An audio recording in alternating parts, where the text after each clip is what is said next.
त्रय परम संपदा सबको उपयोगी। जो रत्नत्रय पालन करते दुर्लभ वह योगी। वेद ज्ञान पौरस प्रगटाऊं शुद्ध चिदंबर हो। मेरा अंतिम मरण समाधि तेरे दर पर हो। जो लो जरा रोग ना आए तो लो तप कर लूं। ओम नमः अरहम सोहम का जप ही जप कर लूं। महामंत्र की महाशक्तियों से मन मंत्रित हो। मेरा अंतिम मरण समाधि तेरे दर पर हो। बोलिए अनंतानेश्वर भगवान की जय। द्वासान चिन्माणी माता की जय। विद्वान बी तीर्थंकर भगवान की जय। मूल लायक महातपस्वी सम्राट चिंतामणि पाषाण भगवान की जय। तीन कमलों महा उग्र तपस्वी मुनिराजों की जय। सारस्वत श्रवण आचार्य श्री विभव सागर जी महाराज की जय। अहिंसा में जिन धर्म की जय। बोलो आचार्य सागर मुनि महाराज की जय।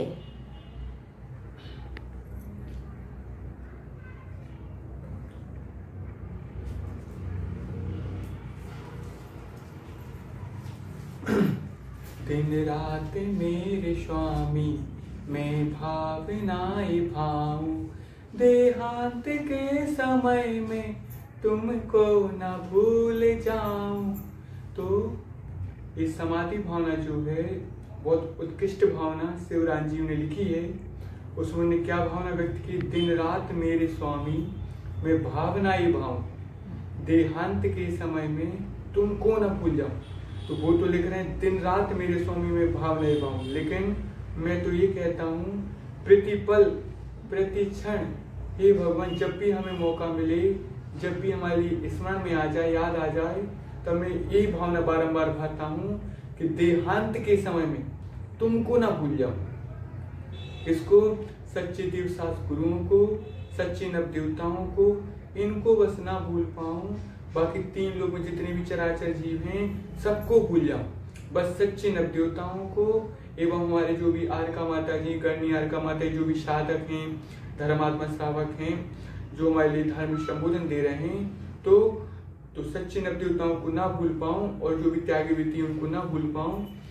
इसके बाद देहांत के समय में तुमको ना भूल जाऊं। देहांत के समय में भगवान सबको भूल जाऊं, परिवार वालों को भूल जाऊं, रिश्तेदारों को भूल जाऊं, दुकान मकान इन सबको भूल जाऊं, एवं किसी से भी कोई शरीर की व्याधि का जो शरीर की जो व्याधि की वेदना हो रही है, शारीरिक व्याधि की जो आशयनी वेदना हो रही है, उस वेदना को भी मैं उस समय भूल जाऊं।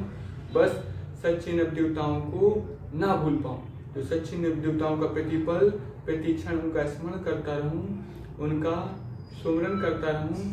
तो ये भावना हमको बारंबार भाना चाहिए कि भैया अंतिम समय में हमको पंच परमात्माओं को नहीं भूलना है, सच्चे नव देवताओं को नहीं भूलना है, तीन कमलों महामुनिराजों को नहीं भूलना है, और अपने आत्म तत्व को, अपनी चेतना को, अपने निस्वरूप को, इनको हमारे लिए कतई कभी स्वप्न में भी नहीं भूलना है। शत्रु अगर कोई हो, अगर हमारा कोई शत्रु भी या परिवार में या आसपास में कोई शत्रु हमारा रहता है, पड़ोस में कोई रहता है, या हमारी किसी के साथ भी शत्रुता का भाव चल रहा है, तो उन शत्रु अगर कोई हो, संतुष्ट उनको कर दूं। तो उनको क्या कर दूं? मैं संतुष्ट कर दूं उनके प्रति। भैया हमारा जो द्वेष का भाव था, या उनका हमारे प्रति जो द्वेष का भाव था, हमारा उनके प्रति जो बैर का भाव था, या उनका हमारे प्रति जो बैर का भाव था, तो उनको क्या कर दूं? हम परिपूर्ण रूप से संतुष्ट कर दूं। उनके प्रति मैं मैत्री भावना रखूं और वो भी हमारे प्रति मैत्री की भावना रखें, मित्रता की भावना रखें। और हमारा इस संसार में जितने भी जीव हैं, सभी जीवों के प्रति हमारा कौन सा भाव रहे? मैत्री का भाव रहे, मित्रता का भाव रहे, किसी भी जीव के प्रति, तीन लोग में जितने भी अनंत अनंत चराचर जीव हैं, किसी के प्रति भी हमारा शत्रुता का भाव ना हो, किसी के प्रति भी हमारा द्वेष का भाव ना हो, किसी के प्रति भी हमारा बैर भाव ना हो।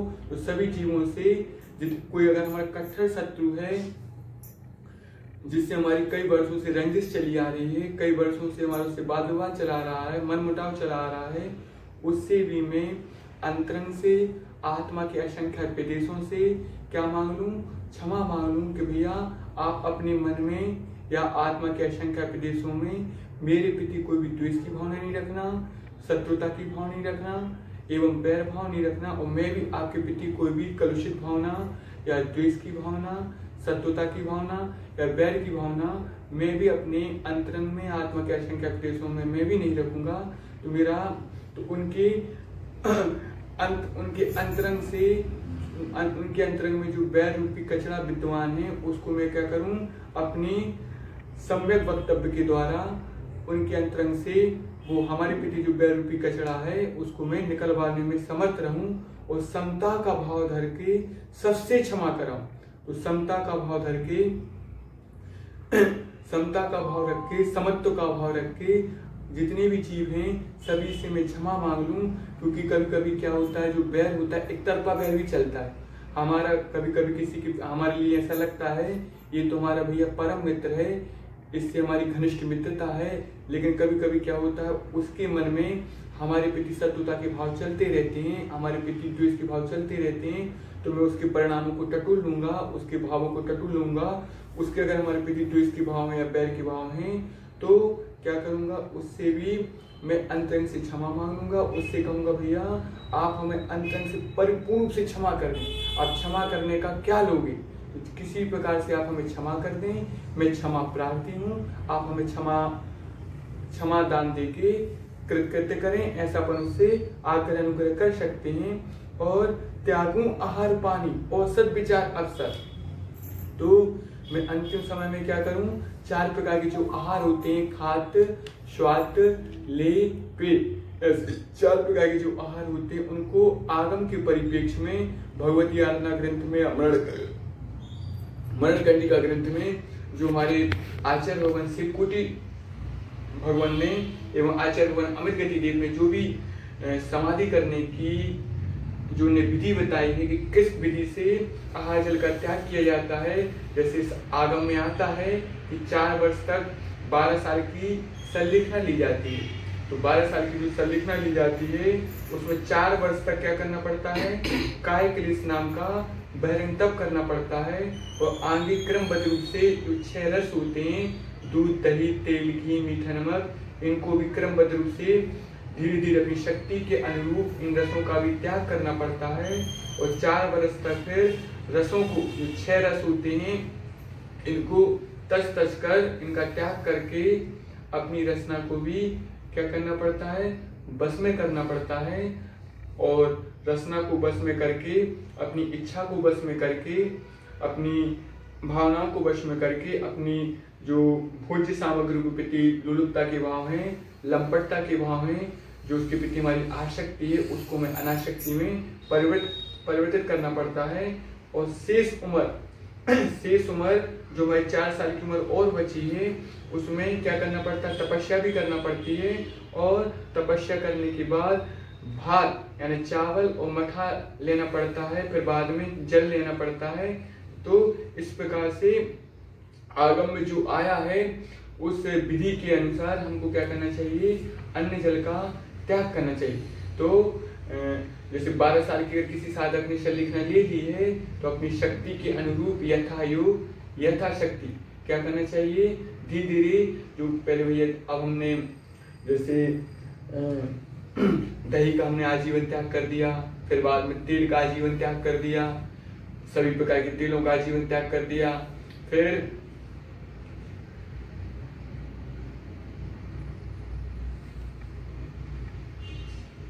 तो जैसे अपनी इच्छा बढ़ती गई, फिर मीठे का त्याग कर दिया, फिर घी का त्याग कर दिया, फिर दूध का त्याग कर दिया, नमक का त्याग कर दिया। ऐसे अपनी जैसे अपने भाव बने वैसे 6 प्रकार के रसों का क्रमबद्ध रूप से शक्ति के अनुरूप त्याग करते रहना चाहिए साधक को, छपक राज को।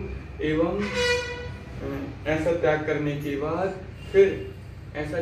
के बाद अंतिम समय में पर जब साधक को लगता है, भैया छपकराज को लगता है कि हमारा अंतिम समय निकट आ चुका है, अब मैं बिल्कुल मौत के निकट आ गया हूँ, अब मेरी 1 या 2 घंटे की ही शेष आयु बची है, ऐसा कभी कभी किसी छपक को, समाधि करने वाले साधक को ऐसा बोध हो जाता है, उस चीज का परिज्ञान हो जाता है, तो उस समय उसको परिपूर्ण रूप से आजीवन का अन्न जल का क्या कर देना चाहिए, त्याग कर देना चाहिए।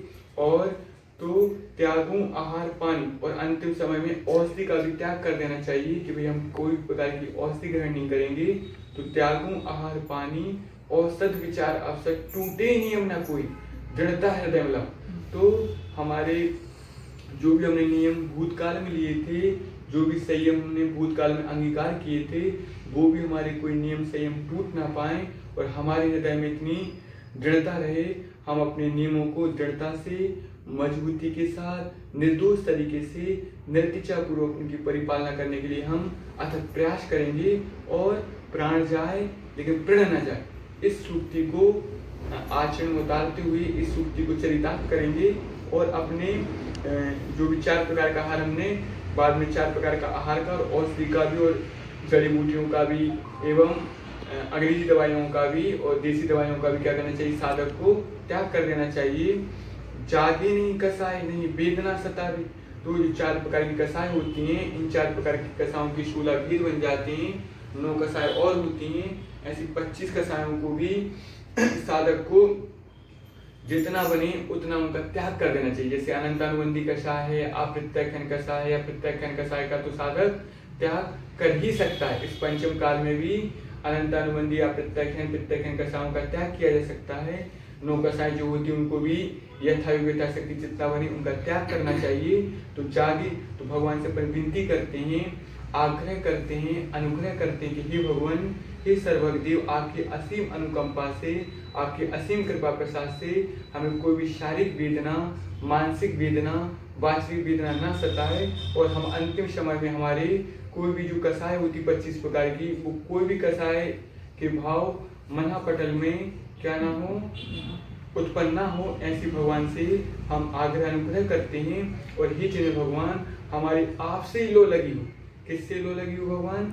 आपसे ऐसी लो लगी हो कि उस समय हमारे मन में जो आर्त ध्यान होता है 4 प्रकार का, रौद्र ध्यान होता है 4 प्रकार का, ऐसे जो 8 प्रकार के जो खोटे ध्यान होते हैं, हमारे मनापटल में ऐसे खोटे ध्यान उत्पन्न ना हो पाए और हमारे मन में धर्म ध्यान चलता रहे। जो आज्ञा विचय ध्यान होता है, अपाय विचय ध्यान होता है, विपाक विचय ध्यान होता है, संस्थान विचय होता है, ऐसे धर्म ध्यान के जो 4 विध बताए हैं, ऐसे वो हमारे मनापटल में वो 4 प्रकार के ध्यान चलते रहें। अपने आत्म तत्व का मैं उस समय ध्यान करता रहूं, पंच परमात्माओं का, सच्चे नवदेवताओं का मैं ध्यान करता रहूं और सारी वेदना का वेदन ना करता हुआ बस आत्म तत्व का वेदन करूं। अंतिम समय में साधक को क्या करना चाहिए?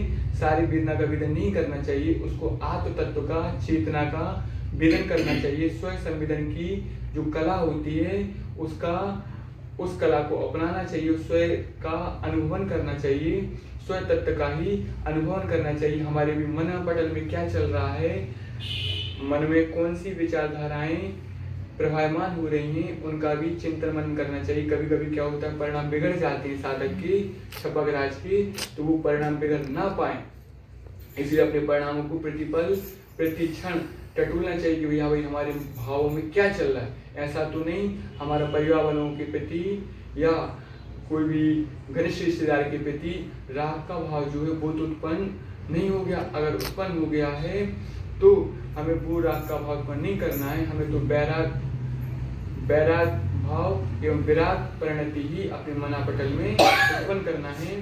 तो आत्म स्वरूप अथवा और अंतिम समय में क्या, जितने प्रकार के खोटे ध्यान होते हैं हमारे उस समय अंतिम समय राग भाव, द्वेषमयी भाव, विभाव परिणतियां एवं जो 4 प्रकार की विगताएं होती हैं उनको हमें सुनना भी नहीं है और उनका चिंतन भी नहीं करना है। 70 प्रकार की विगताएं होती हैं उनको सुनना भी नहीं है, उनका चिंतन भी नहीं करना अंतिम समय में। एवं नाना प्रकार का जो खोटा ध्यान होता है, अनंत प्रकार का खोटा ध्यान होता है, तो कोई सा भी हमें खोटा ध्यान अंतिम समय में नहीं करना है।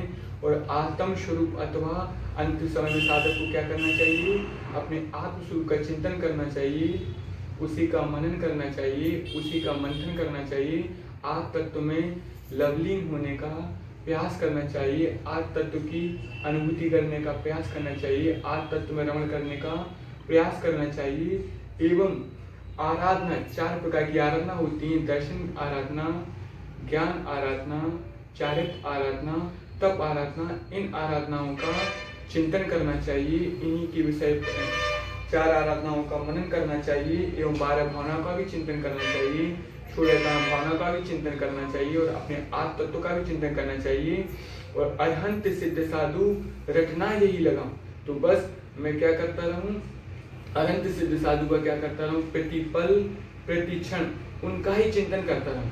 बस अरहंत ओम ह्री नमः, ओम ह्री नमः, ओम ह्री नमः, ओम नमः सिद्धिभ्य, ओम नमः सिद्धिभ्य, ओम नमः सिद्धिभ्य, श्री वीतरागाय नमः, श्री वीतरागाय नमः, श्री जनेन्द्राय नमः, श्री जनेन्द्राय नमः, श्री सर्वगदेवाय नमः, श्री सर्वगदेवाय नमः। ऐसे नमो जयाणम, नमो ओहि जयाणम, नमो परमोहि जयाणम, ऐसे 48 रिद्धि मंत्र होते हैं उनका, एवं अपने जो लघु मंत्र होते हैं जैन मंत्र, उनका ही मैं क्या करता रहूं, उन्हीं का बारंबार चिंतन करता रहूं, प्रभु का ही सुमरन करता रहूं। क्योंकि अंतिम समय साधक प्रभु का अंतिम समय अगर साधक का प्रभु का सुमरन करते करते मरण होता है तो नियम से उसका सुमरण होता है।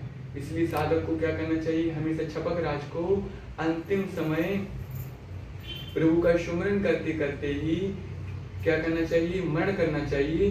तो वो मरण सुमरण में परिवर्तित हो जाता है, क्योंकि अंतिम समय जैसी मति वैसी गति हो जाती है।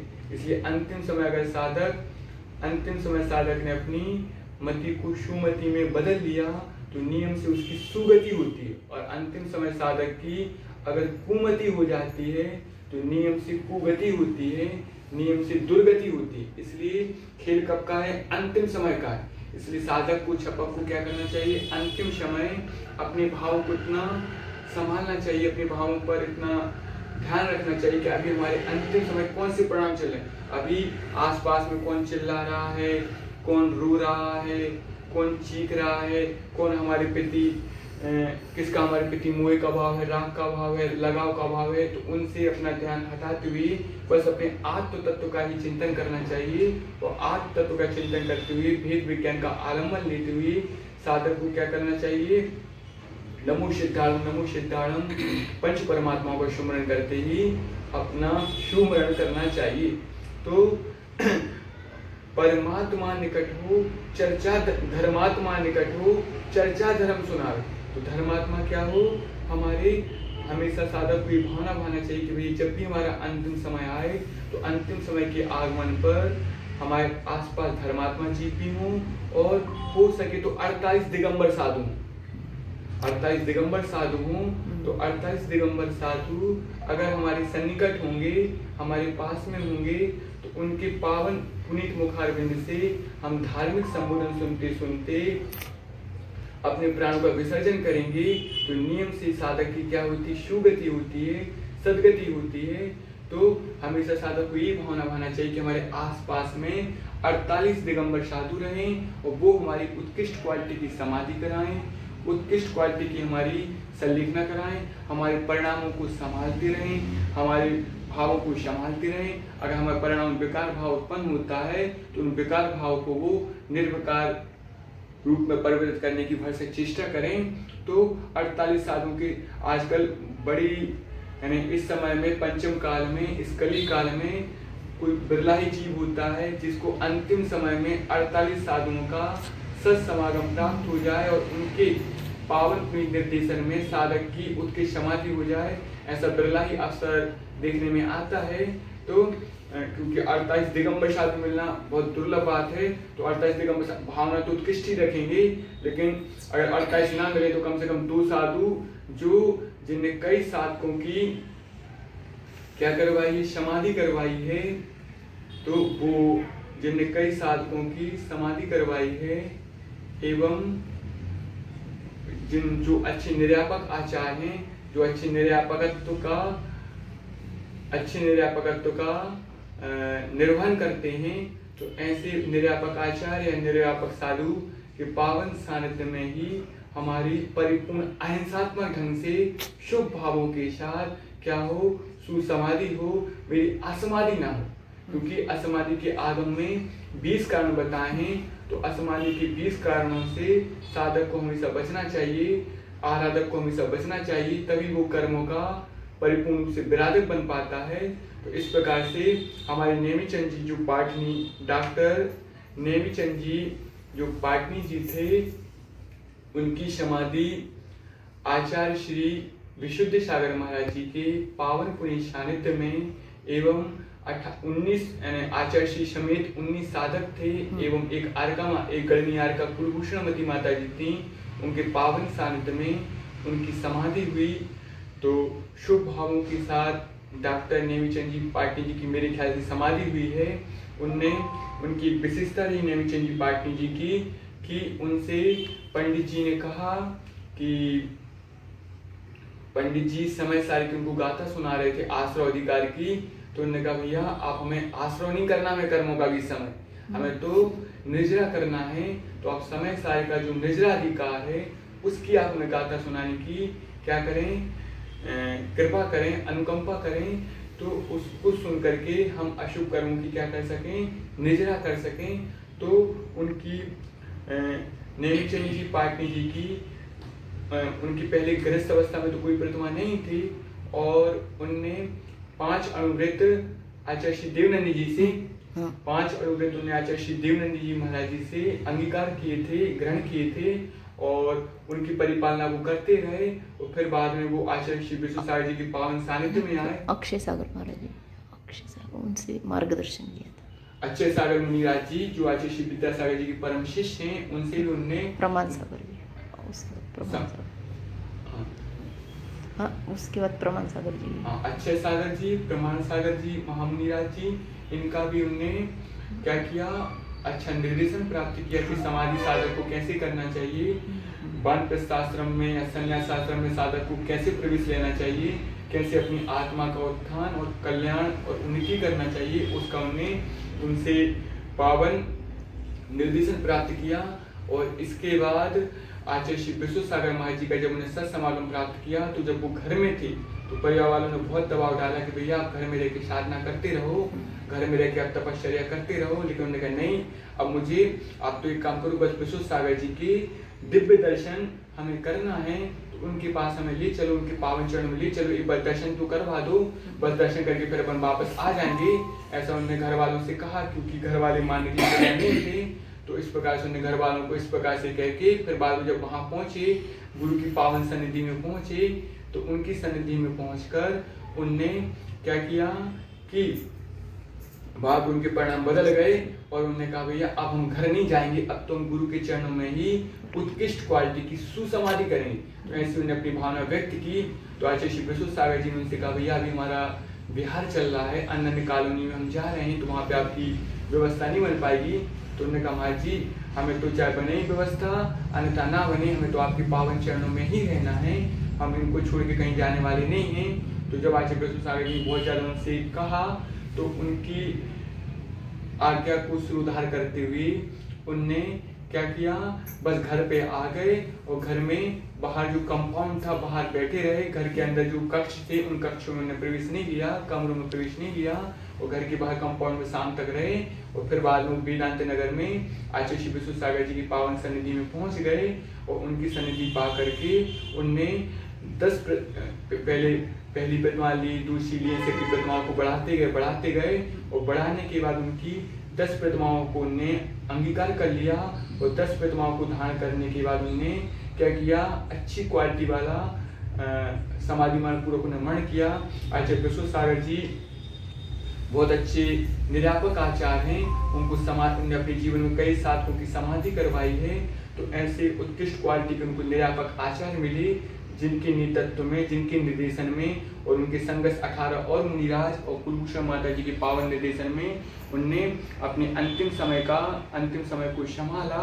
और अंतिम समय को संभालने के बाद उनके उनने जैसा जैसा उनको निर्देशन दिया, जैसे जैसा उनके लिए वक्तव्य व्यक्त किए, तो उनकी यथा योग्यता शक्ति उन्हें परिपालना करते हुए अंतिम समय उन्हें गुरु के चरणों में ही 19 एक आचार्य परमिष्टि, 18 मुनिराज परमिष्टि एवं एक गणनियार का माता जी और भी अन्य जो ब्रह्मचारी दीदी ब्रह्मचारी भैया वहां विद्वान थे, उनकी पावन सन्निधि में उनने अपने प्राणों का विसर्जन किया।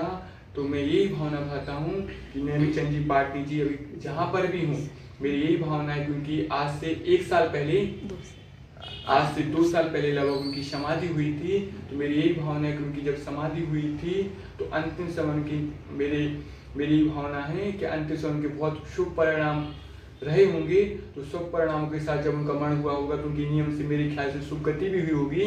तो अगर वो स्वर्ग में गए हैं तो वहां पर स्वर्ग में जाकर के अगर वो भी हमारी बात सुन रहे हैं तो वो स्वर्ग में जाकर के हमें क्या कहें, पंचमेरु की वंदना करें, नंदीश्वर दीप की वंदना करें एवं विधि क्षेत्र में विद्वान तीर्थंकर भगवान विराजमान हैं। उनकी 4 समय एक दिन में 24 घंटे में 4 बार उनकी दिव्य देशना कीर्ति है, यानी एक दिन में वो 9 घंटे 36 मिनट प्रवचन करते हैं।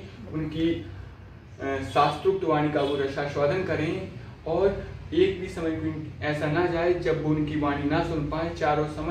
चारों बेला में वो क्या करें, 2 घंटे 24 मिनट 2 घंटे 24 मिनट कैसे 4 बार प्रवचन सुने और अपनी आत्मा के वहां पे भी स्वर्ग में रहकर भी अपनी आत्मा का उत्थान करते रहें। और वहां पे 3 लोग जितने भी कृत्रिम जिन बिंब विराजमान हैं उनकी भी परिपूर्ण अहिंसात्मक ढंग से वंदना करते रहें, उनकी आराधना उपासना अर्चना करते रहें, अपने आत्म तत्व का भी ध्यान करते रहें और वहां पर भी जितना हो सके उतना वो संयम से रहें।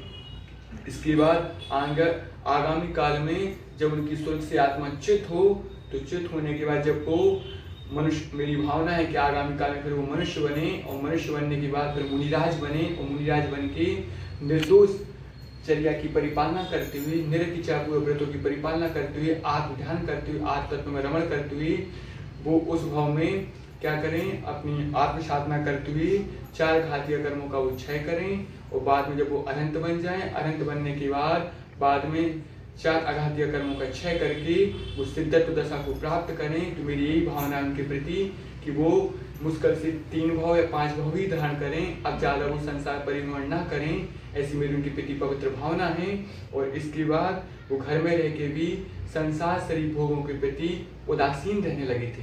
जब वो घर में रह रहे थे तो संसार के प्रति, शरीर के प्रति, भोगों के प्रति उदासीन रहने लगे थे। संसारी जीवों के प्रति, शरीरधारियों के प्रति, भोग सामग्रियों के प्रति उनकी उदासीनता के भाव जागृत हो गए थे और घर में रहकर उन्होंने ब्रह्मचर्य को अंगीकार कर लिया था। कितने समय ब्रह्मचर्य पालन में उनको क्या 5 साल 5 साल। तो उसके पहले भी जीवित अवस्था यानी कितने साल पालन, वो तीर्थंकर माता पिता उसके पहले का मुझे नहीं, हाँ उसके पहले 15-20 साल पालन वो, हाँ नहीं 2007 तो 13 साल उन्हें लगभग 13 साल उन्हें ब्रह्मचर्य की परिपालना की। विनीत सागर महाराज जी से लिया था, विनीत सागर महाराज जी से, आचार्य श्री विद्यासागर जी के आज्ञानुवर्ती शिष्य विनीत सागर जी से उन्हें ब्रह्मचर्य को अंगीकार किया था और 13 साल तक उस ब्रह्मचर्य महाव्रत की उन्हें परिपालना की। महाव्रत की तो नहीं की लेकिन ब्रह्मचर्य की उन्हें परिपालना की। तो ऐसे उन्हें परिपालना की क्योंकि ब्रह्मचर्य महाव्रत मुनिराजों का होता है, श्रावक का अनुव्रत होता है। तो इस प्रकार से उन्होंने ब्रह्मचर्य की परिपालना की और घर में भी वो विरक्ति के साथ रहते रहे। और अंतिम समय में उनकी एक और विशेषता रही कि विश्व सागर महाराज जी के संगस्थ जो साधु थे वो बार बार उनको संबोधन दे रहे थे। उनकी भावना थी कि हम संबोधन देते रहे साधक को तो उनकी अच्छी समाधि होगी, उनके परिणाम बिगड़ नहीं पाएंगे, उनके परिणाम खराब नहीं हो पाएंगे। इस भावना से वो बार बार उनके संगत साधु ब्रह्मचारी भैया आचार्य श्री विश्व सागर जी को संबोधन देने के लिए आते थे। तो वो उन्होंने उनसे कहा भैया संबोधन तो हमने बहुत सुन लिया है, आप थोड़ा हमें चिंतन करने के लिए भी समय दो।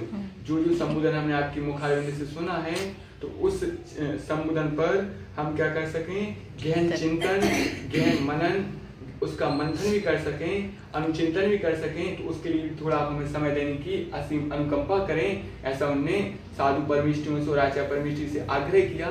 तो आचार्य विश्व सागर जी ने उनसे कहा भैया अरे भैया